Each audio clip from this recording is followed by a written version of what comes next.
Welcome to Arborland News! Hi, I'm Simone, and I'm so glad you could join us for this episode of Arborland News. Hello, I'm Iman, and today we are going to talk about the Arborland Science Fair, a program that encourages students to learn and explore all kinds of scientific experiments and research. And I'm Bonnie. Our science fair is a combination of all lessons learned during the year and represents our understanding of the scientific method. The scientific method helps us to think like a scientist. This is a fun experiment. Whoa! For any scientific discovery, the following steps are needed. Ask a question. Make a hypothesis. Gather your materials. Make an observation. Draw a conclusion. This is where you see if your hypothesis was correct. Do a report to present your findings. Even if the outcome of your experiment shows that your hypothesis was not correct, you still have learned something. We are encouraged to ask questions. Can garlic fight bacteria? How come a steel nail sings, but a steel ship floats?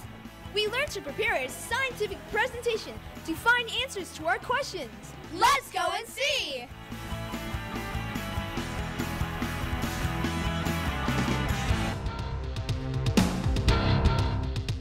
The purpose of our science fair program is to do actually a couple things. Part of it is to give the children an opportunity to practice the scientific method.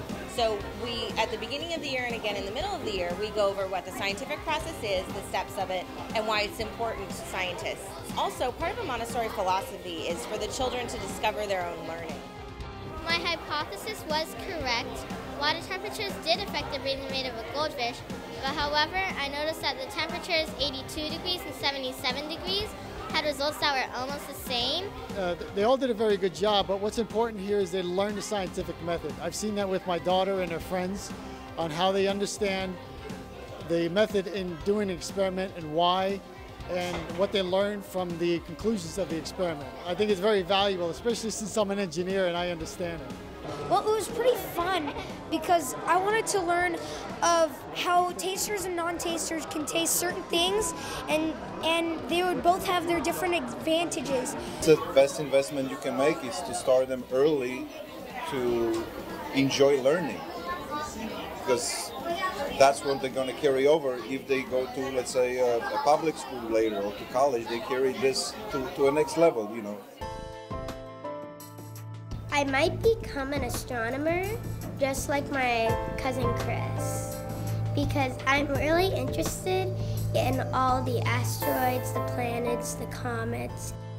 I believe even the ones that didn't like science enjoyed this particular project. They still enjoyed doing this activity. My experiment was about food science, and my questions was how many calories are stored in different types of foods. They learn a lot, not only from themselves, but also from each other. I read some books. I typed some of the ideas from the books from a computer, and then I put them on a board, and now I have this huge report. I used to go to a public school, and if you were at the average, it didn't really push you up. But here at Arborland, it lets you go farther, and it has you do more things.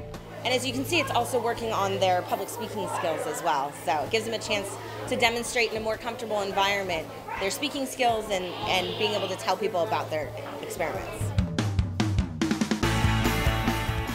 At our school, it's very important for the students to be challenged academically. Not only academically, we also want them to build confidence. With knowledge and confidence, they will soar very high. They can be scientists if they choose to be, but they can also be successful in any field of their own choice. Every child is a star at Arborland Montessori Children's Academy.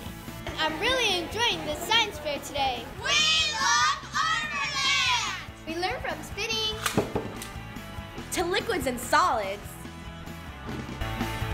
To green energy. to the extreme. Bye, see you next time. If I could have done it all over, I wish I was in a Montessori school.